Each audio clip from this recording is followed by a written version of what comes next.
So if you're thinking about your home, you're probably asking yourself, should I renovate it before I sell or should I not?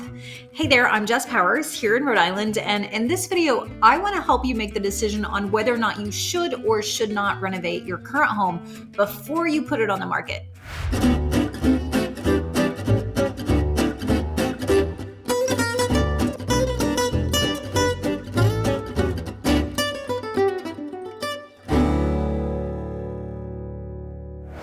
But first, hey, please like this video and subscribe to my page. Now, I've got people reaching out all the time and I absolutely love it. And I want to be able to help you to maneuver through this market, whether you're buying or selling. So be sure to call or send me a text, because if I don't hear from you, if you don't reach out, then I can't help you. All right, so let's chat about renovations when you decide that you're ready to sell your house. The first thing I'm going to tell you is it's going to be very dependent upon the market conditions. If you're in a red hot market where there's a shortage of homes for sale, a lot of the times you actually can get a buyer with a little bit less renovation, because when buyers are out there looking and there's not a lot of choices for them, they might be willing to make do with the things that might not be exactly what they want. But since there's no other options, that's just what they have to go with. Whereas if you're in a market where there is more inventory, there's maybe a surplus of supply, maybe less buyers, and they might have 10 different choices, well, they're going to be more picky and choosy about the home that they ultimately pick. So you might have to do a little bit more depending on the market conditions. It all depends on what you're up against when you're thinking about selling the home. And, as we've seen lately, that really can shift pretty dramatically. So you've got to reach out to your realtor. That way you can really go through all of your options so you can make sure you really understand what's the market in your local area right now. So the one non-negotiable I recommend on every single home when it comes to renovation is finish the unfinished projects. There is nothing worse than walking through a home and seeing a wire sticking out of a wall where you probably could have finished that little bitty electric project for just a couple $100. Very easy to do. When a buyer sees that electrical wire sticking out of the wall that goes to nowhere, well, their brain instantly turns into this molehill, into a mountain, and they start thinking, oh my God, I'm gonna have to rewire the entire home. What else did they not finish? I mean, people really do. They actually kind of lose their mind over the smallest little things. So any of those unfinished projects that you have, you've got to take care of those. Another one that I see all the time, I was just in a home the other day in North Kingstown. You look up to the ceiling and you see that there was a past job in the ceiling, but they never painted it. So if there's a patch job in the ceiling, or if there's old water stains, fix it. You've got to finish that, because otherwise people are going to say, okay, there's a current leak, or oh my gosh, there was a leak, the whole roof might need to be replaced, or there's going to be mold and the whole house needs to be torn down. I mean, really, buyers' imaginations can really run wild when it comes to these tiny little things. Damn!